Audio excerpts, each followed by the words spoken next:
Hello दोस्तों, नमस्कार। स्वागत है आपका PKR टेक क्लासेस में। दोस्तों, आज हम लोग देखने वाले हैं RK राजपूत बुक MCQs में BEE का चैप्टर इलेक्ट्रोस्टैटिक एंड कैपेसिटेंस। ठीक है दोस्तों, तो जो भी हमारे चैनल पर नए हैं वो हमारे चैनल PKR टेक क्लासेस को सब्सक्राइब करें, लाइक एंड शेयर करें। ठीक है, बढ़ते हैं ऑब्जेक्टिव MCQs की ओर। ठीक दोस्तों, देखते हैं पहला क्वेश्चन। तो क्वेश्चन देखने से पहले आप लोगों से एक रिक्वेस्ट है दोस्तों कि वीडियो को अंत तक जरूर देखा करिए, आपके लिए काफ़ी हेल्पफुल रहेगा। ठीक है, तो बढ़ते हैं क्वेश्चन की ओर।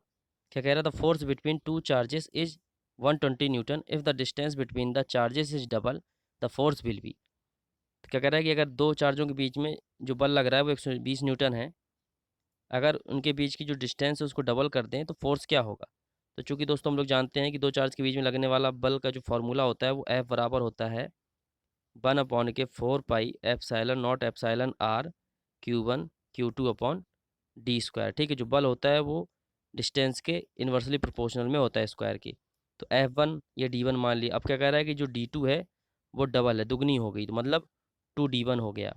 पहले D1 थी, अब जो डिस्टेंस हो गई वो D2 हो गई। तो F2 क्या हो जाएगा?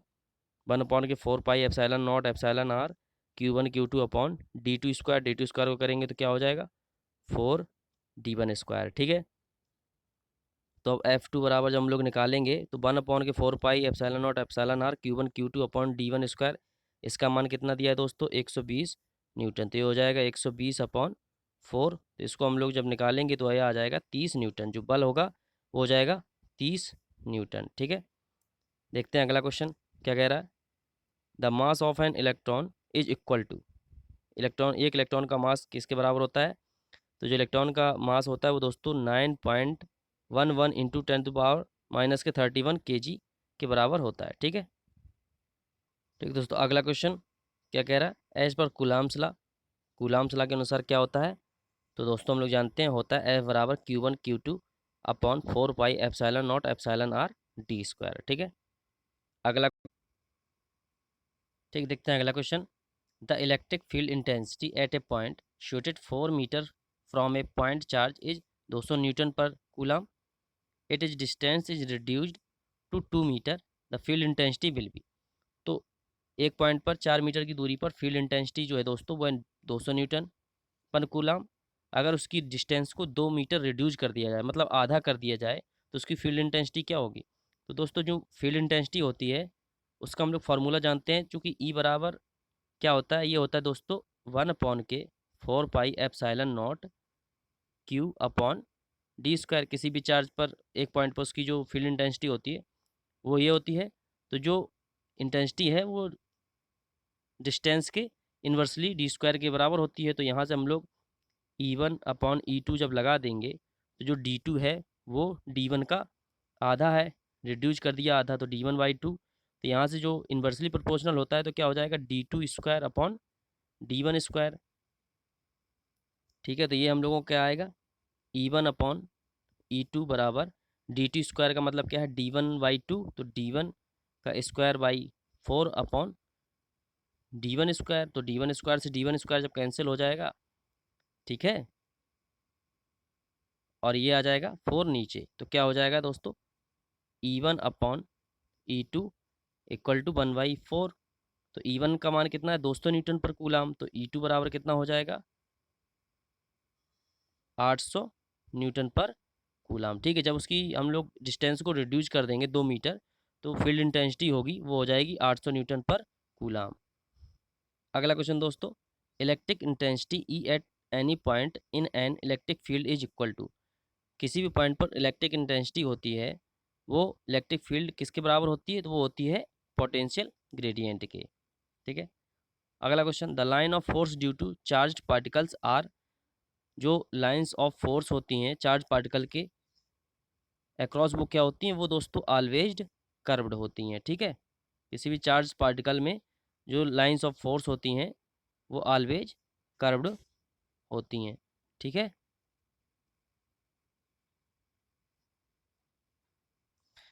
अगला क्वेश्चन दोस्तों क्या कह रहा है? The direction of electric field due to positive charges. तो पॉजिटिव चार्ज में जो इलेक्ट्रिक फील्ड की डायरेक्शन होती है वो क्या होती है दोस्तों? तो वो होती है दोस्तों always from away from the charge. ठीक है दोस्तों, चार्ज से दूर जाते हुए। अगला क्वेश्चन दोस्तों, a field line and a equipotential surface are, एक फील्ड लाइन और इक्विपोटेंशियल सरफेस आर ऑलवेज क्या होते हैं दोस्तों?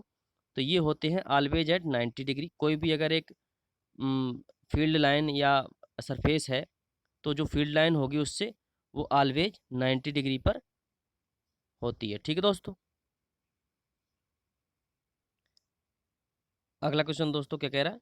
The ability of charge bodies to exert force on one another is attributed to the existence of. तो ये किसके कारण होता है दोस्तों? तो ये होता है दोस्तों चार्ज बॉडी में एबिलिटी, एक दूसरे में फोर्स आ जाता है जो अट्रैक्ट करने के लिए, वो होता है दोस्तों इलेक्ट्रिक फील्ड की वजह से। ठीक है। अगला question, if the sheet of a bakelite is inserted between the plates of an air capacitor the capacitance will. अगर एक बैकलाइट की सीट को हम लोग प्लेट्स कैपेसिटर के बीच में अगर इंसर्ट कर दें, अगर वो एयर कैपेसिटर है, तो उसका कैपेसिटेंस क्या होगा?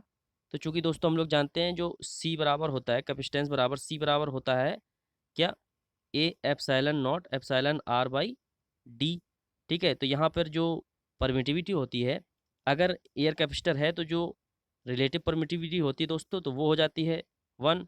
तो ए यहाँ पर एप्सिलॉन नॉट अपॉन डी हो जाता है एयर कैपेसिटर के लिए। अगर हम लोग बैकलाइट की सीट रख देंगे तो जो परमिटिविटी होगी रिलेटिव वो कुछ बढ़ जाएगी, तो जिससे कैपेसिटेंस का मान है एयर कैपेसिटर से ज़्यादा होगा।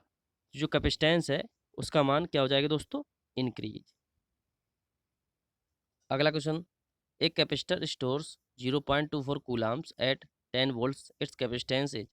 तो हम लोग जानते हैं क्या होता है, Q बराबर सी वी। तो Q बराबर कितना है? 0.24 coulomb and C into V है 10 वोल्ट। तो C बराबर कितना हो जाएगा दोस्तों? 10 का जब भाग देंगे 0.24 में तो एक अंक बाद और दशमलव लग जाएगा, तो 0.024 फेरेड। ठीक है। अगला question, for making a capacitor it is better to select a dielectric having. एक कैपेसिटर को बनाने के लिए डायलैक्ट्रिक कैसी होनी चाहिए? तो दोस्तों डायलैक्ट्रिक की जो प्रॉपर्टी है वो होना चाहिए हाई परमिटिविटी का डायलैक्ट्रिक यूज करेंगे अगर हम किसी भी कैपेसिटर को बनाएंगे। ठीक है। अगला क्वेश्चन दोस्तों, the unit of capacitance are. तो कैपेसिटेंस का यूनिट क्या होता है? ये होता है कूलाम्स पर वोल्ट। Q बराबर सी वी से, तो C बराबर क्या हो जाता है? Q by V. ठीक है, कूलाम पर वोल्ट। और एक क्या होता है? एक होता है फेरेड। ठीक है। अगला क्वेश्चन दोस्तों, if 315 microfarad capacitors are connected in series the net capacitance is. तो जो जब कैपेसिटर सीरीज या सीरीज में कनेक्टेड होते हैं तो वो एज आ, जैसे रेजिस्टेंस को हम लोग पैरेलल में सॉल्व करते हैं उसी तरह से कैपेसिटेंस को हम लोग सीरीज में सॉल्व करते हैं। ठीक है। ये अगर सी इक्विवेलेंट निकालेंगे तो क्या हो जाएगा? 1/C equivalent 1/C1 plus 1/C2 plus 1/C3, इस तरह से। तो 15 माइक्रोफेरेड के हैं, तो सभी 15 के हैं, तो ये हो जाएगा 3/15 माइक्रोफेरेड 1 की सी इक्विवेलेंट, तो ये आ जाएगा 1/5। तो सी इक्विवेलेंट बराबर आ जाएगा 5 माइक्रोफेरेड। ठीक है। अगला question, if 310 microfarad capacitor are connected in parallel तो the net capacitance is. Parallel में कनेक्टेड है दोस्तों, तो इनको हम लोग डायरेक्ट एज आ जोड़ देंगे 10 प्लस 10 सीरीज की तरह रेजिस्टेंस के, तो ये सीक्वेलेंट जो आ जाएगा वो हो जाएगा 30 माइक्रोफेरेड। अगला question, a dielectric material must be. तो डायलैक्ट्रिक मटेरियल क्या होना चाहिए? मस्ट। ये दोस्तों एक इंसुलेटर होना चाहिए, मस्ट है। अगला क्वेश्चन दोस्तों, an electrolytic capacitor can be used for. जो इलेक्ट्रोलिटिक कैपेसिटर है उसको हम लोग किस पे यूज करते हैं, कर सकते हैं? तो ये दोस्तों इलेक्ट्रोलिटिक कैपेसिटर डीसी ओनली पर यूज किया जा सकता है। अगला question, the capacitance of a capacitor is not affected by. जो कैपेसिटर का कैपेसिटेंस है वो किससे अफेक्टेड नहीं होता है? तो दोस्तों हम लोग सी बराबर क्या जानते हैं? सी बराबर फार्मूला जो होता है A epsilon not epsilon R by D. ठीक है। तो डी होता है दोस्तों डिस्टेंस, ए होता है प्लेट का area, epsilon not and epsilon not relative and absolute permittivity होती हैं। तो दोस्तों यहाँ पे हम लोग देखेंगे क्या, डिस्टेंस बिटवीन प्लेट्स इससे अफेक्टेड होगा, एरिया ऑफ प्लेट इससे भी अफेक्टेड होगा, थिकनेस ऑफ प्लेट, तो जो कैपेसिटेंस है वो थिकनेस ऑफ प्लेट पे डिपेंड नहीं करता, इससे अफेक्टेड नहीं होगा। ठीक है। अगला क्वेश्चन दोस्तों, the capacitance of a cylinder capacitor is given by. तो सिलेंडर कैपेसिटर का जो कैपेसिटेंस होता है वो होता है दोस्तों क्या? 2 pi epsilon not epsilon R upon log e R2 upon R1, ठीक है, R2 बाई R1। तो क्या हो जाएगा, option D is correct, 2 pi epsilon not epsilon R log e R2 by R1। अगला क्वेश्चन दोस्तों, which of the following is not a vector, इनमें से कौन सा है जो वेक्टर क्वांटिटी नहीं होती। दोस्तों जो इलेक्ट्रिक पोटेंशियल है ये वेक्टर नहीं होता है, ठीक है, वेक्टर क्वांटिटी नहीं है, स्केलर क्वांटिटी होती है। अगला question, electric flux in coulombs emanating from any surface of a cube containing C coulombs of charge at its centre is. तो सेंटर पर इसका चार्ज दोस्तों क्या होगा, तो इसका सेंटर पर चार्ज हो जाएगा Q/6E, ठीक है। अगला क्वेश्चन दोस्तों क्या कह रहा है, electric field inside a hollow metallic charge spare is. तो हॉलो मेटेलिक चार्ज स्पेयर के अंदर इलेक्ट्रिक फील्ड क्या होती है, तो इलेक्ट्रिक फील्ड होती है दोस्तों उसके अंदर जीरो। एक हॉलो स्पेयर मेटेलिक कंडक्टर के अंदर दोस्तों charge and electric field and electric field density, ठीक है, and electric field intensity and electric flux, ये सारी की सारी चीज़ें एक इनसाइड हॉलो स्पेयर के अंदर जीरो होती हैं, ठीक है। ठीक है, अगला क्वेश्चन, एक कंडक्टिंग बॉडी है सरफेस चार्ज डेंसिटी ऑफ, एक कंडक्टिंग बॉडी की सरफेस चार्ज डेंसिटी है डेल कूलाम पर metre square, the field intensity at its surface will be, उसके सरफेस में फील्ड इंटेंसिटी क्या होगी, तो दोस्तों फील्ड इंटेंसिटी हो जाएगी E equal to del upon epsilon not epsilon R, option A is correct.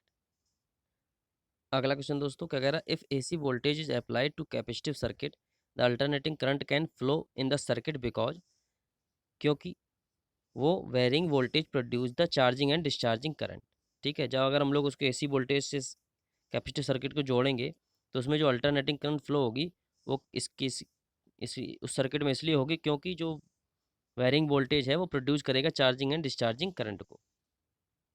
अगला question, voltage applied across A ceramic dielectric produces N electrolytic field 10 times greater than air, what will be the value of dielectric constant.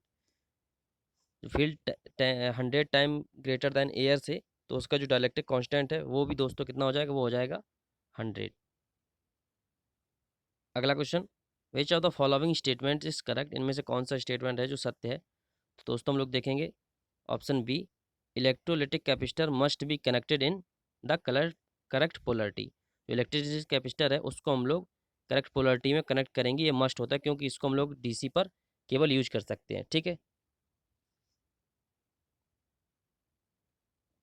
अगला question, the dissipation factor of a good dielectric is of the order of. जो dissipation factor होता है एक good dielectric का वो दोस्तों होना चाहिए 0.002 के समथिंग, ठीक है। अगला question, the total electric flux through any close surface surrounding charges is equal to the amount of charge enclose, तो the above statement is associated with. तो ये किसने कहा दोस्तों, ये स्टेटमेंट है किसके द्वारा कहा गया, तो ये दोस्तों कहा गया गॉसिस लॉ के द्वारा, ठीक है। किसी भी क्लोज सरफेस में जो टोटल इलेक्ट्रिक फ्लक्स है वो उसकी चार्ज के बराबर होता है, ठीक है। अगला क्वेश्चन दोस्तों, 3 capacitors each of the capacity C are given, 3 capacitor हैं जिनकी कैपेसिटी C है, the resultant capacity 2/3C can be obtained by using them. 2/3 capacity कैसे हम लोग प्राप्त कर सकते हैं, किस कॉम्बिनेशन से। तो दोस्तों हम लोग क्या करेंगे कि 2 कैपेसिटर को अगर पैरेलल में एंड एक को सीरीज में जोड़ दें तो इस कॉम्बिनेशन से हम लोग 2/3 कूलाम की हम लोग जो रिजल्टेंट कैपेसिटी है वो प्राप्त कर सकते हैं। कैसे, अगर पैरेलल में 2 जोड़ देंगे तो हो जाएगा 2C, अगर एक सीरीज में जोड़ देंगे तो उसको हम लोग एक सीरीज से निकालेंगे, कैसे, इस तरह से। तो ये क्या हो जाएगा 2C, ये 1 + 2, तो ये हो जाएगा 3/2C। तो ये इक्विवेलेंट जब निकालते हैं C इक्विवेलेंट तो ये हो जाएगा 2/3C, ठीक है।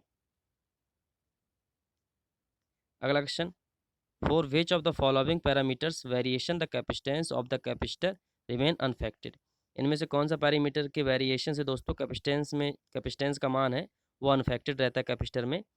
तो क्या होता है दोस्तों, एरिया ऑफ प्लेट हम लोग बदल देंगे तो बदल जाता है, डिस्टेंस बिटवीन प्लेट बदल दें तो भी बदल जाता है, नेचर ऑफ डाइलेक्ट्रिक बदल दें तो भी बदल जाता है, थिकनेस ऑफ प्लेट्स इसको अगर हम लोग कम ज़्यादा करेंगे तो जो हमारा कैपेसिटेंस है वो नहीं बदलता, ठीक, अनफेक्टेड रहता है। अगला क्वेश्चन क्या कह रहा है, विच of the following statements is true, इनमें से कौन सा स्टेटमेंट है जो सत्य है। तो दोस्तों क्या होता है, तो the current in the discharging capacitor grows exponentially, जो डिस्चार्जिंग कैपेसिटर में जो करंट होती है वो एक्सपोनेंशियली ग्रो करती है। किस तरह? जब डिस्चार्जिंग कंडीशन होती है दोस्तों, तो जो करंट होती है वो इस तरह से ग्रो करती है, ठीक है। आईसी जब डिस्चार्जिंग कंडीशन होती है एंड जब चार्जिंग कंडीशन होती है, तो जो करंट होती है इस तरह से ग्राफ बनता है, ठीक है। तो एक्सपोनेंशियली ग्रो करती है। अगला question, which of the following expressions is correct for electric field strength? Electric field strength के लिए कौन सा एक्सप्रेशन करेक्ट होता है दोस्तों? तो ये होता है ई बराबर डी बाई एप्साइलन, ई बराबर होता है डी बाई एप्साइलन, ठीक है। जहाँ पर डी क्या होता है दोस्तों? डी होता है इलेक्ट्रिक फ्लक्स डेंसिटी। अगला question, in an capacitor the electric charge is store in? Capacitor में जो इलेक्ट्रिक चार्ज है वो कहाँ पे स्टोर होता है? तो ये होता है दोस्तों डाइलेक्ट्रिक में, ठीक है। अगला क्वेश्चन दोस्तों क्या कह रहा है? विच of the following materials has the highest value of dielectric constant? तो इनमें से सबसे ज़्यादा डाइलेक्ट्रिक कांस्टेंट किस मटेरियल की होती है? तो ये होती है दोस्तों सेरेमिक की, ठीक है। अगला question, which of the following capacitors will have the least variation? इनमें से कौन सा कैपेसिटर है जो लीस्ट वेरिएशन रखता है? तो ये है दोस्तों, होता है सिल्वर प्लेट माइका कैपेसिटर, ठीक है। अगला क्वेश्चन दोस्तों क्या कह रहा है? विच of the following statements is incorrect? इनमें से कौन सा स्टेटमेंट है जो गलत है? तो the store energy in a capacitor decreases with reduction in value of capacitance. तो कैपेसिटेंस के वैल्यू के रिडक्शन के साथ उसकी जो स्टोर एनर्जी है वो डिक्रीज नहीं होती है, ये गलत है, ठीक है।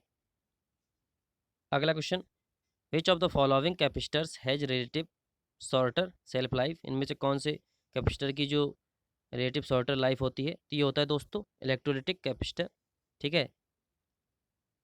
इन सब कैपेसिटर से इलेक्ट्रोलाइट कैपेसिटर की लाइफ जो होती है वो कम होती है। अगला question, the sparking between two electrical contacts can be reduce by inserting a? अगर इलेक्ट्रिकल कॉन्टैक्ट के बीच में स्पार्किंग हो रही है तो उसको हम लोग कैसे कम करेंगे, क्या इंसर्ट कर दें? तो अगर कैपेसिटर हम लोग उसके पैरेलल में जोड़ दें कॉन्टैक्ट्स के, तो जो स्पार्किंग है वो रिड्यूस्ड हो जाएगी। अगला question, in the case of lossy capacitor its series equivalent resistance value will be? अगर एक कैपेसिटर मतलब इन्फेक्टेड है या लूजी है तो उसकी जो सीरीज इक्विवेलेंट रेजिस्टेंस होगा उसका वैल्यू कितना होगा? तो उसकी वैल्यू दोस्तों ज़्यादा होगी, लार्ज। अगला question, the power dissipate in a pure capacitor is? एक प्योर कैपेसिटर में जो पावर डिसिपेटेड होती है वो क्या होती है दोस्तों? ये होती है जीरो। अगला क्वेश्चन दोस्तों क्या है? The equivalent capacitance of the circuit Son in figure 3.1 will be? इसका इक्विवेलेंट कैपेसिटेंस क्या होगा? तो ये दो सीरीज में है तो 6 इंटू 12 अपॉन, इस तरह सॉल्व करके निकालेंगे कितना हो जाएगा? 12 6 18, तो ये हो जाएगा 6 तिरका 18, 3 चौको 12, तो ये हो जाएगा। इसका इक्विवेलेंट आ जाएगा दोस्तों 4, एंड ये पैरेलल में 8 माइक्रोफेरेड, ये हो गया 4 माइक्रोफेरेड, तो ये सीरीज की तरह जुड़ जाएंगे। कितने हो जाएंगे? 12 माइक्रोफेरेड। तो ऑप्शन डी इज करेक्ट। अगला क्वेश्चन क्या कह रहा है? इन ए कैपेसिटिव सर्किट, एक कैपेसिटिव सर्किट में अगर हम लोग an increases in applied voltage makes a capacitor charge? Capacitor को चार्ज करने के लिए अगर अप्लाइड वोल्टेज को बढ़ा देंगे कैपेसिटिव सर्किट में तो कैपेसिटर चार्ज हो जाता है, ठीक है। अगला क्वेश्चन क्या कह रहा है? When A dielectric slab in introduced in A parallel plate capacitor, अगर पैरेलल प्लेट कैपेसिटर के में अगर हम लोग एक डाइलेक्ट्रिक स्लैब को इंट्रोड्यूस कराएं या डालें, the potential difference between plates will be? उनके बीच में जो पोटेंशियल डिफरेंस है वो क्या होगा प्लेट के बीच में? तो जो पोटेंशियल डिफरेंस है प्लेट के बीच में 200 डिक्रीज हो जाएगा अगर सी का मान बढ़ जाएगा, एंड तो वहाँ से जो पोटेंशियल डिफरेंस है प्लेट के बीच का वो डिक्रीज हो जाएगा। अगला question, the equivalent capacitance of the circuit Son in figure 3.2 will be? क्या होगा? तो देखेंगे 1 ये और ये दोस्तों पैरेलल में, तो ये हो जाएगा 2 माइक्रोफेरेड, ये 2 और 2 तो ये हो जाएगा 4 माइक्रोफेरेड। अब तीनों सीरीज में हो जाएंगे, तो सीरीज में किस तरह से जुड़ता है कैपेसिटेंस? इस तरह से 1/2 प्लस 1/2 अपॉन 1/4, ये 1/2 1 हो जाएगा प्लस 1/4, तो ये कितना हो जाएगा? जब इसको करेंगे हम लोग सॉल्व तो 5/4 1/, सी इक्विवेलेंट, तो जब सी इक्विवेलेंट निकालेंगे तो कितना हो जाएगा? 4/5, तो ये आ जाएगा 0.8 माइक्रोफेरेड। अगला question, capacitance increases with? Capacitance किसके साथ बढ़ता है? तो सी बराबर हम लोग जानते हैं क्या? Epsilon not epsilon R A by D. अगर हम लोग एरिया बढ़ाएंगे और डिस्टेंस दोनों का प्लेट के बीच की डिस्टेंस को अगर कम करेंगे तो कैपेसिटेंस का मान बढ़ेगा। तो क्या है? Increase in plate area and decrease in distance between the plate. ठीक है, एरिया बढ़ाएं और डिस्टेंस को कम करें प्लेटों के बीच को।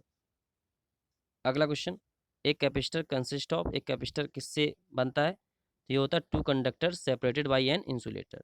दो कंडक्टर के बीच में एक मीडियम भरा जाता है, ठीक है, जो इंसुलेटर होता है। ठीक है, अगला क्वेश्चन, एक गैंग कंडेंसर इज ए, एक गैंग कंडेंसर क्या होता है? तो ये एक प्रकार का वेरिएबल कैपेसिटर होता है दोस्तों। ठीक है,